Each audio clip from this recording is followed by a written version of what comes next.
नमस्कार।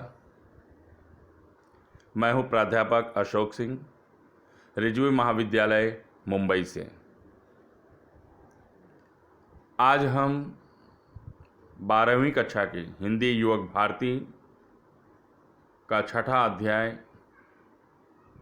पाप के 4 हथियार के बारे में पढ़ेंगे, जो कि एक निबंध है जिसके लेखक अर्थात निबंधकार कन्हैयालाल मिश्र प्रभाकर जी हैं। तो चलिए हम लोग पढ़ते हैं पाप के 4 हथियार। पाप के 4 हथियार, लेखक या निबंधकार कन्हैयालाल मिश्र प्रभाकर। हम लोग सबसे पहले लेखक का परिचय पढ़ेंगे। कन्हैयालाल मिश्र जी का जन्म 26 सितंबर 1906 को उत्तर प्रदेश के देवबंद गांव में हुआ। आप हिंदी के कथाकार, निबंधकार, पत्रकार तथा स्वतंत्रता सेनानी थे। आपने पत्रकारिता में स्वतंत्रता के स्वर को ऊंचा उठाया। आपके निबंध भारतीय चिंतन धारा को प्रकट करते हैं। आपका संपूर्ण साहित्य मूलतः सामाजिक सरोकारों का शब्दांकन है। आपने साहित्य और पत्रकारिता को व्यक्ति और समाज के साथ जोड़ने का प्रयास किया है। आप भारत सरकार द्वारा पद्मश्री सम्मान से विभूषित हैं। आपकी भाषा सहज, सरल और मुहावरेदार है, जो कथ्य को दृश्यमान और सजीव बना देती है। तत्सम शब्दों का प्रयोग भारतीय चिंतन मनन को अधिक प्रभावशाली बनाता है। आपका निधन 1995 में हुआ। यहाँ पर देखिए, तत्सम शब्दों का प्रयोग। तत्सम शब्द संस्कृत के शब्द होते हैं। अब हम लोग आगे बढ़ते हैं, प्रमुख कृतियों के बारे में पढ़ेंगे। प्रमुख कृतियाँ: धरती के फूल, जो कि कहानी संग्रह है। जिंदगी मुस्कुराई, बाजे पायलिया के घुंघरू, जिंदगी लहलहाई, महके आंगन चहके द्वार, ये सब निबंध संग्रह है। दीप जले शंख बजे, माटी हो गई सोना, संस्मरण एवं रेखा चित्र आदि। हम विधा परिचय की तरफ बढ़ते हैं। पाप के 4 हथियार, यह पाठ एक निबंध है। निबंध का अर्थ है विचारों को भाषा में व्यवस्थित रूप से बांधना। हिंदी साहित्य शास्त्र में निबंध को गद्य की कसौटी माना गया है। निबंध विधा में जो पारंगत हैं वह गद्य की अन्य विधाओं को सहजता से लिख सकते हैं। निबंध विधा में वैचारिकता का अधिक महत्व होता है तथा विषय को प्रखरता से पाठकों के सम्मुख रखने की सामर्थ्य होती है। यहाँ पर ध्यान देने वाली बात है, जैसे कि बताया गया, निबंध विधा में वैचारिकता का अधिक महत्व होता है। यहाँ पे वैचारिकता होती है, इसलिए पढ़ते समय इस पर विशेष ध्यान देने की ज़रूरत है, क्योंकि कहानी नहीं होती है। इसके अलावा भाषा मुहावरेदार है, इसलिए थोड़ा और विशेष ध्यान देने की ज़रूरत है। अब हम आगे पाठ परिचय की तरफ बढ़ते हैं।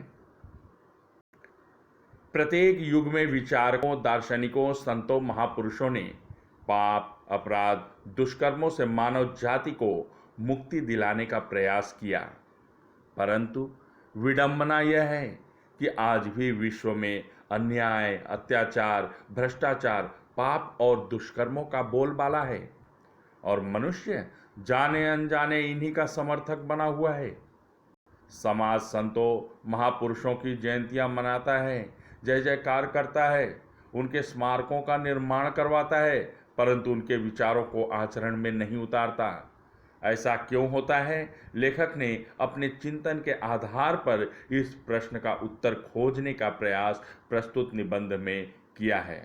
अर्थात यहाँ पर लेखक या निबंधकार प्रस्तुत निबंध में जो उसकी समस्या है कि सदियों से दार्शनिक और विचारक जिन समस्याओं से हमारे समाज को निजात दिलाना चाहते हैं, वह समस्या ज्यों की त्यों क्यों बनी हुई है। जबकि जो मानव है वो समर्थक बना हुआ है, वो उन्हें मान सम्मान देता है, जयंतियां मनाता है, जय जयकार भी करने लगा है, लेकिन फिर भी वास्तविक धरातल पर उनके द्वारा दिखाए गए रास्ते पर नहीं चलता है, उसे आचरण में नहीं उतारता है, उसे सिद्धांत बना करके आत्मसात नहीं करता है। आखिर ऐसा क्यों है? उसी का समाधान ढूंढने का प्रयास प्रस्तुत निबंध में किया गया है। अब हम लोग जो है निबंध की तरफ बढ़ते हैं।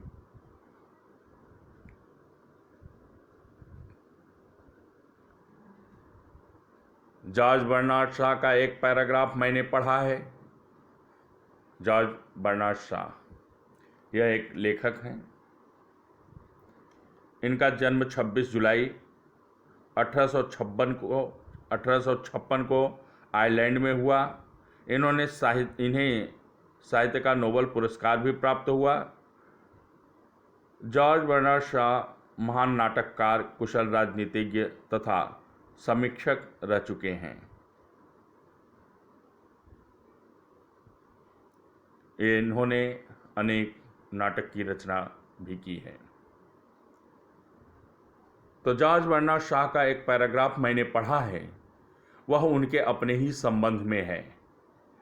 मैं खुली सड़क पर कोड़े खाने से इसलिए बच जाता हूं कि लोग मेरी बातों को दिल्लगी समझकर उड़ा देते हैं। बात यूं है कि मेरे एक शब्द पर भी वे गौर करें तो समाज का ढांचा डगमगा उठे।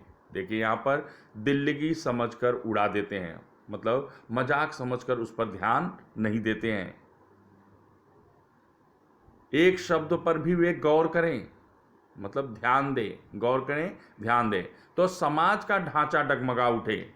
ढांचा डगमगाना, आधारशिला हिल उठना, मतलब ये कि समाज में उथल पुथल मच जाए, समाज में जो है बदलाव आ जाए।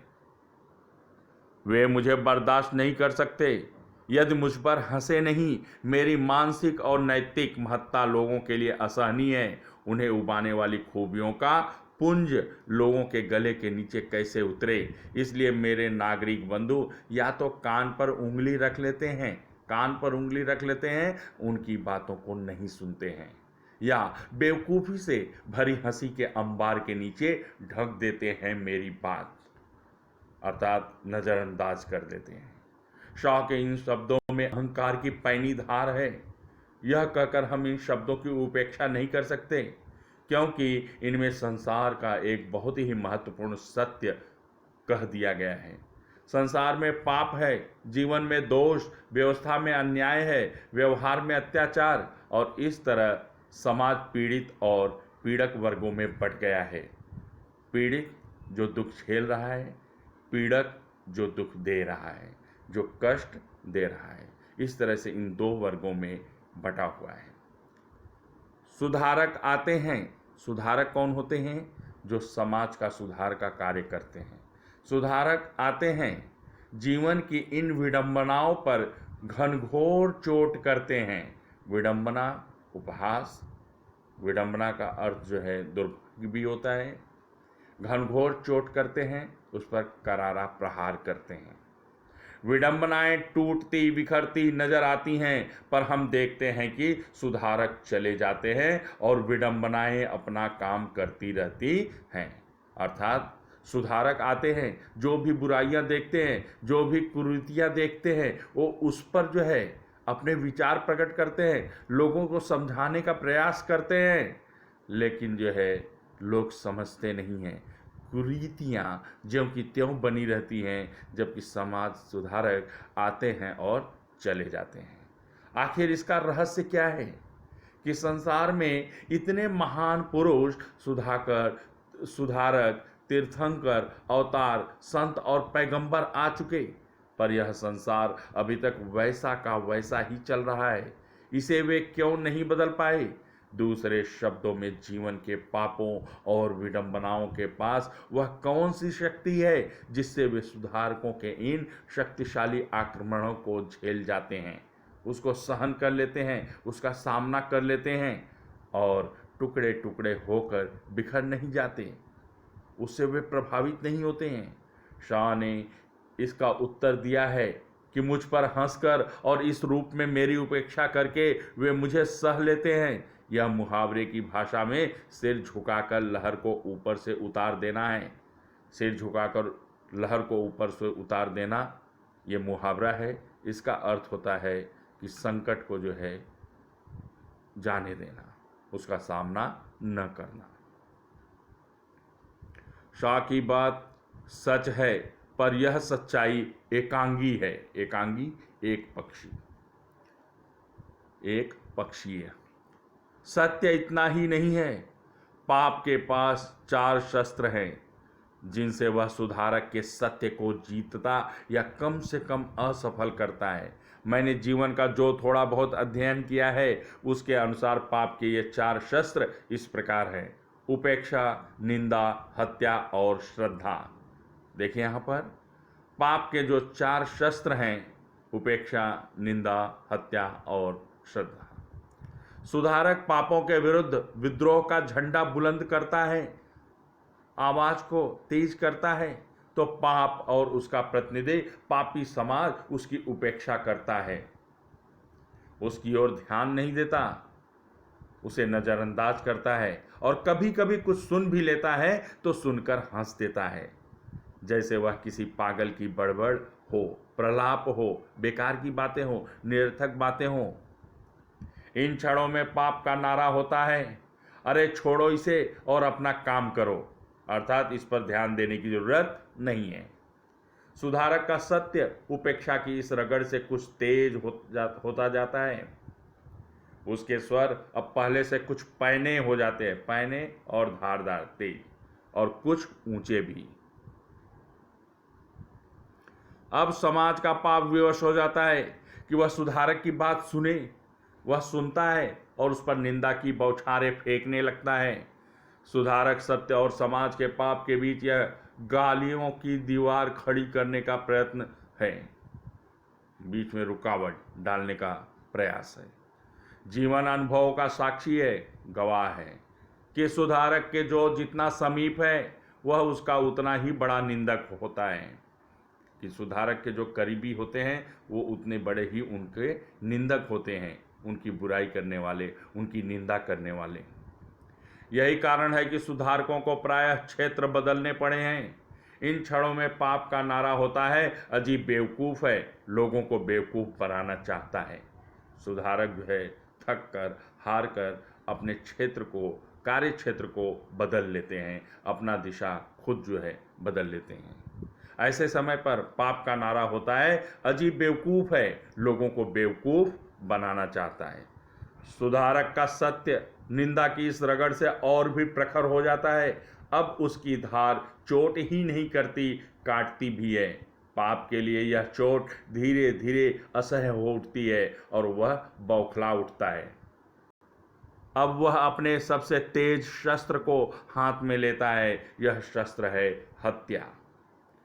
सुकरात के लिए, सुकरात का नाम आप सभी लोग जानते होंगे, यह पश्चिमी दार्शनिक, पाश्चात्य दार्शनिकों में इनकी जो है गिनती होती है। जो प्रसिद्ध विचारक प्लेटो थे उनके ये गुरु थे। 2500 वर्ष पहले ये एथेंस में पैदा हुए थे।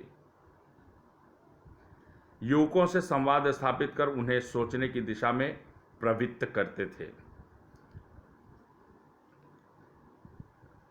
सुकरात के लिए यह जहर का प्याला है, तो ईसा के लिए सूली। दयानंद के लिए यह पिसा कांच है। ईसा का नाम आप सभी लोग जो है जानते ही हैं, जीसस क्राइस्ट, ईसाई धर्म के प्रवर्तक। वहीं दयानंद का भी जो है आप लोग जो है नाम जानते ही हैं, आर्य समाज के संस्थापक स्वामी दयानंद सरस्वती समाज सुधारक के रूप में जाने जाते हैं। आपने योग शास्त्र तथा वैद्यक शास्त्र का भी ज्ञान था।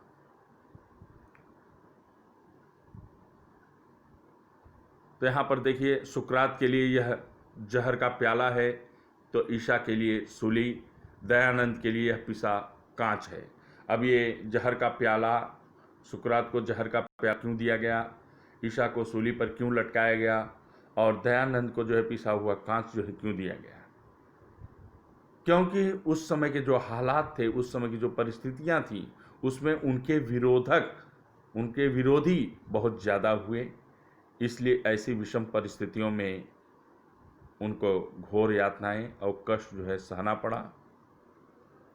इन क्षणों में पाप का नारा होता है, ओह मैं तुम्हें खिलौना समझता रहा और तुम सांप निकले, पर मैं सांप को जीता नहीं छोड़ूंगा, पीस डालूंगा। सुधारक का सत्य हत्या के इस घर्षण से प्रचंड हो उठता है। शहादत उसे ऐसी धार देती है कि सुधारक के जीवन में उसे जो शक्ति प्राप्त न थी, अब वह हो जाती है। सूर्यों का ताप और प्रकाश उसमें समा जाता है, बिजलियों की कड़क और तूफानों का वेग भी। पाप कांपता है और अब उसे लगता है कि इस वेग में वह पिस जाएगा, बिखर जाएगा।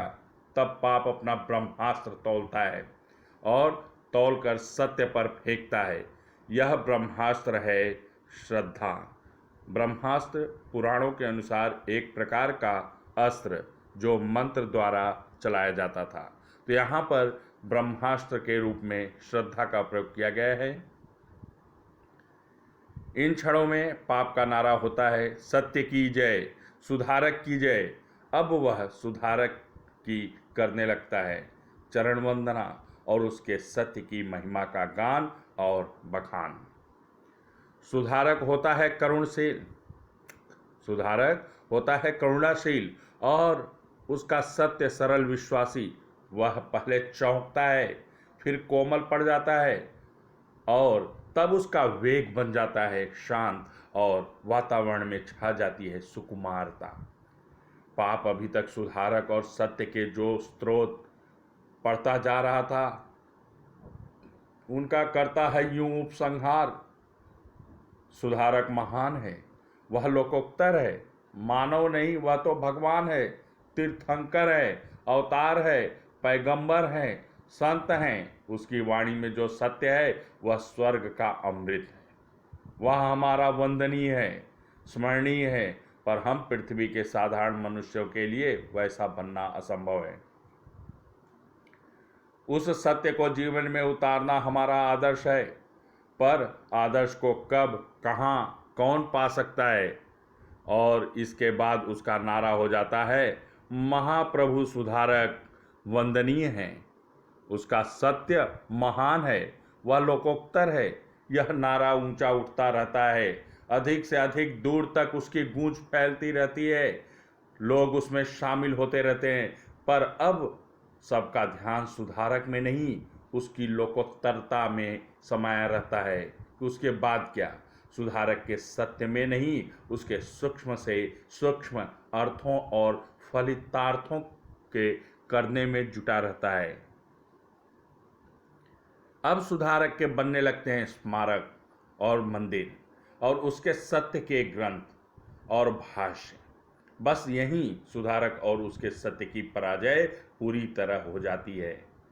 पाप का यह ब्रह्मास्त्र अतीत में अजेय रहा, मतलब जिस पर विजय प्राप्त नहीं की जा सकती, और वर्तमान में भी अजेय है। कौन कह सकता है कि भविष्य में कभी कोई इसकी अजेयता को खंडित कर सकेगा या नहीं। इस तरह से यहाँ पर जो है बतलाया गया कि सुधारकों ने जब जब जो है आवाज़ को बुलंद किया, समाज में सुधार लाना चाहा, तो जो दुष्कर्म करने वाले, पाप कर्म करने वाले हैं, उसको किस तरह से अलग अलग तरीके से उसका सामना किए और नज़रअंदाज किया उसे, और यदि सम्मान देने दिए भी तो सिर्फ जो है ढोंग किए, दिखावा किए। उनके द्वारा दिखाए गए सिद्धांतों को अपने जीवन में अपनाया नहीं, बल्कि उसको जो है स्मारक तक, मंदिर तक, या उनका सिर्फ गुणगान करने तक सीमित रखा। यह जो निबंध हमने अभी पढ़ा, पाप के चार हथियार, जिसके निबंधकार अर्थात लेखक कन्हैयालाल मिश्र प्रभाकर जी हैं, यह निबंध बाजे पायलिया के घुंघरू निबंध संग्रह से लिया गया है। अब पाठ में आए हुए मुहावरों को हम देख लेते हैं। देखिए सामने मुहावरे, उनका अर्थ और वाक्य प्रयोग किया गया है। दिल लगी समझना, मजाक समझना। माता पिता की सीख को दिल लगी समझना बेवकूफ़ी है। उसे हमें जो है मजाक में नहीं उड़ाना चाहिए, उसको इतना हल्के में नहीं लेना चाहिए। ढांचा डगमगा उठना, आधार हिल उठना। भूकंप के कारण इमारतों के ढांचे डगमगा उठे। गले के नीचे उतरना, स्वीकार होना। माँ बाप के द्वारा दी गई सीख बच्चों के गले के नीचे उतरना चाहिए। कान पर उंगली रख लेना, ध्यान न देना, बात न सुना या अनसुना कर देना। सत्य कड़वा होता है, इसलिए लोग कान पर उंगली रख लेते हैं। लहर को ऊपर से उतार देना, सिर झुकाकर संकट को गुजरने देना, मतलब मुसीबत को झेलना। समझदार व्यक्ति जीवन में आए लहर को ऊपर से उतार देने में माहिर होते हैं। झंडा बुलंद करना, प्रभाव जमाना। सच्चे कर्मयोगी विषम परिस्थितियों में भी अपना झंडा बुलंद करने में माहिर होते हैं। उपेक्षा करना, नज़रअंदाज करना, ध्यान न देना। कुछ लोग जानबूझकर दूसरों की बातों की उपेक्षा करते हैं। विवश होना, लाचार होना। आजकल के बुजुर्ग वृद्धाश्रम में रहने के लिए विवश होते हैं। दीवार खड़ी करना, रुकावट डालना, अड़चन डालना। दूसरों की तरक्की नहीं देखी जाती, इसलिए प्रायः लोग तरक्की की राह में दीवार खड़ी करने की कोशिश करते हैं। इस तरह से यहाँ पर हमने जो है पाठ में आए हुए, निबंध में आए हुए मुहावरों को पढ़ा, उसका अर्थ और वाक्य प्रयोग भी देखें। आपको निबंध में से, पाठ में से मुहावरे भी ढूंढने के लिए दिया जा सकता है। वैसे तो मुहावरे का अर्थ लिखकर वाक्य प्रयोग करने के लिए दिया जाता है, ये पारंपरिक रूप से अब तक चला आया है। लेकिन अब जो आपके कृति पत्रिका का जो स्वरूप बदला हुआ है, उसमें आपको गद्यांश में से निबंध ढूंढकर लिखने के लिए, उसका अर्थ लिखने के लिए, वाक्य प्रयोग करने के लिए भी दिया जा सकता है। चलिए हम स्वाध्याय की तरफ बढ़ते हैं। पाठ्यपुस्तक में दिया गया स्वाध्याय, जॉर्ज बर्नार्ड शॉ का कथन। मैं खुली सड़क पर कोड़े खाने से इसलिए बच जाता हूँ कि लोग मेरी बातों को दिल लगी समझकर उड़ा देते हैं। बात यूँ है कि मेरे एक शब्द पर भी वे गौर करें तो समाज का ढांचा डगमगा उठे। वे मुझे बर्दाश्त नहीं कर सकते यदि मुझ पर हंसे नहीं।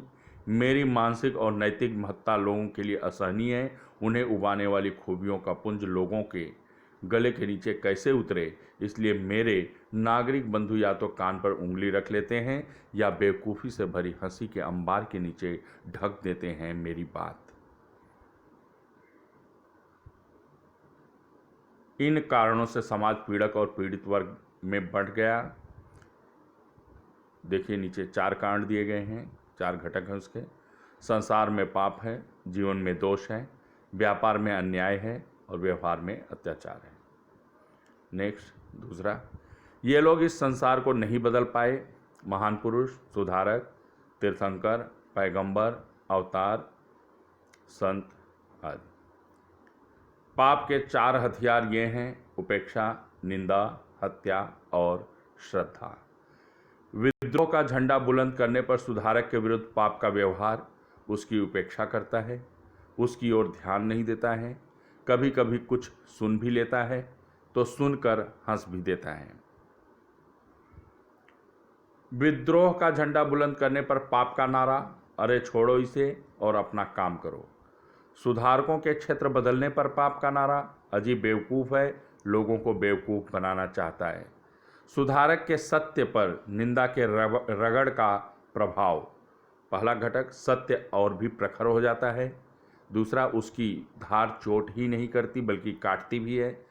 तीसरा घटक, पाप बौखला उठता है।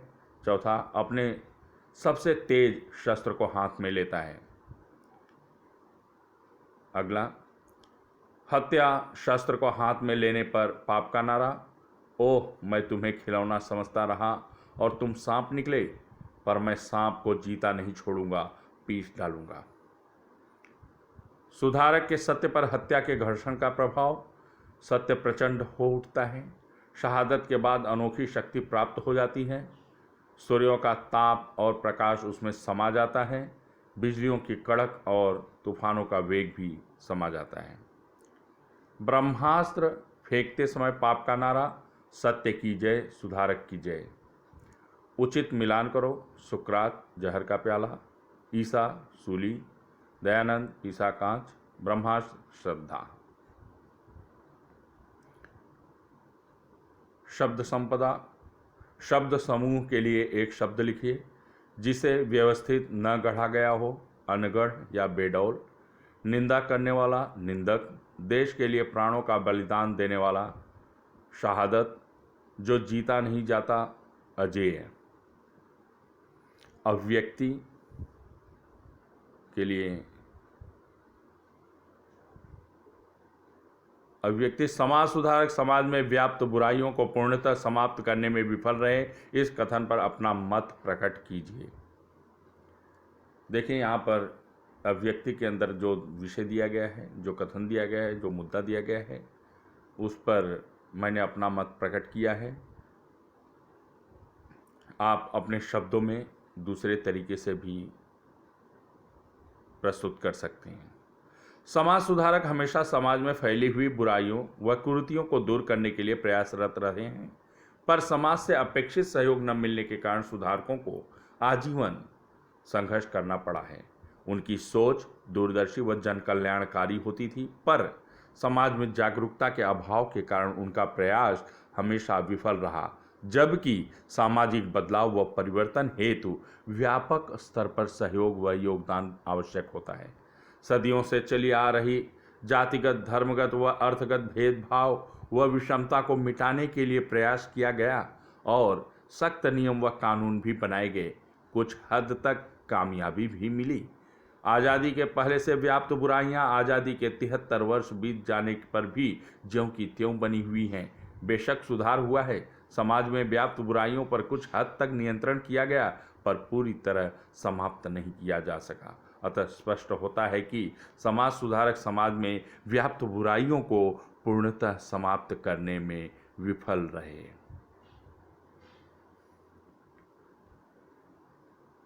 दूसरा विषय, लोगों के सक्रिय सहभाग से ही समाज सुधारक का कार्य सफल हो सकता है।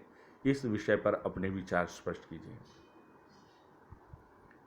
समाज सुधारक भी एक आम इंसान होता है जो असाधारण तरीके से मानव की सेवा करना चाहता है। वह मानवता और इंसानियत के प्रति चिंतित रहता है। वह अच्छाई के लिए माहौल में बदलाव लाना चाहता है, पर सामाजिक बदलाव या परिवर्तन तभी संभव होता है जब समाज के लोग सक्रिय होते हैं, सहयोग करते हैं। अत्याचार, अन्याय, शोषण या भेदभाव जैसी समस्याएं लोगों के साथ घटती हैं। सुधारक उन लोगों में जागरूकता फैलाकर बदलाव की भूमिका तैयार करता है, पर वास्तविक धरातल पर बदलाव या परिवर्तन के लिए आम लोगों को उस मुहिम का हिस्सा बनना पड़ता है। बदलती परिस्थितियों के साथ तालमेल बैठाना पड़ता है। लोगों के साथ वैचारिक मतभेद भी हो जाता है, पर जब वह सामंजस्य स्थापित करता है और लोगों को जागरूक करके साथ लेकर अग्रसर होता है, तभी समाज में परिवर्तन की संभावना होती है। अतः लोगों के सक्रिय सहभाग से ही समाज सुधारक का कार्य सफल हो सकता है। पाठ पर आधारित लघुत्तरी प्रश्न। पाप के 4 हथियार पाठ का संदेश लिखिए। पाप के 4 हथियार निबंध में मानवता का संदेश दिया गया है। मानव को सच्चे समाज सुधारकों के द्वारा दिखाए गए राह पर चलते हुए समाज में व्याप्त बुराइयों, विसंगतियों व दुष्कर्मों को दूर करना चाहिए। न्याय, समानता व सद्भावना को बढ़ावा देना चाहिए। महान पुरुषों व विचारकों को सम्मान देने के साथ साथ उनके विचारों को भी आचरण में उतारना चाहिए, उन्हें आत्मसात करना चाहिए। निबंधकार ने प्रस्तुत निबंध में अपने चिंतन व विचारों के माध्यम से वास्तविक स्थिति से परिचित कराते हुए हमें पाप, अपराध, अन्याय, अत्याचार, भ्रष्टाचार जैसे दुष्कर्मों से दूर रहने का संदेश दिया है।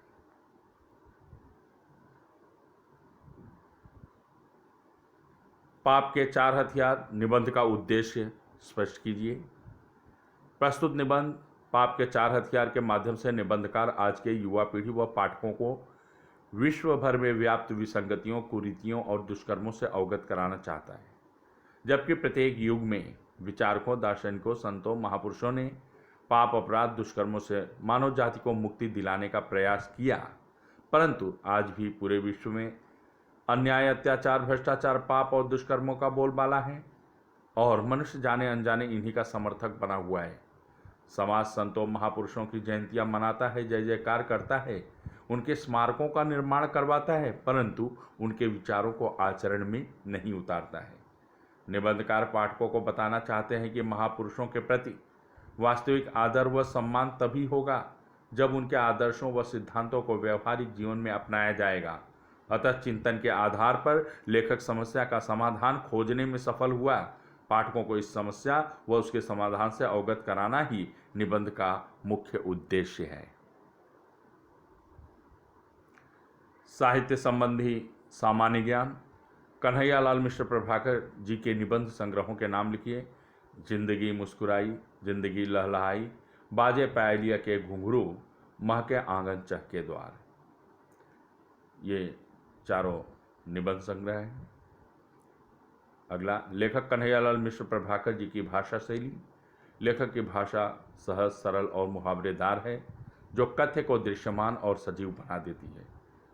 तत्सम शब्दों का प्रयोग भारतीय चिंतन मनन को अधिक प्रभावशाली बनाता है। पाठ्य पुस्तक में पृष्ठ क्रमांक 46 पर दिया गया रचना के आधार पर वाक्यों का भेद पहचानने के लिए दिया गया है। अतः इस पाठ के अंतर्गत ही व्याकरण भाग में वहाँ पर पृष्ठ क्रमांक 35 पर रचना के आधार पर वाक्य भेद पहचानने के लिए दिया गया है। देखिए, संयोग से तभी उन्हें कहीं से 300 रुपये मिल गए, सरल या साधारण वाक्य। यह वह समय था जब भारत में अकबर की तूती बोलती थी, मिश्रित वाक्य। सुधारक होता है करुणाशील और उसका सत्य सरल विश्वासी, संयुक्त वाक्य।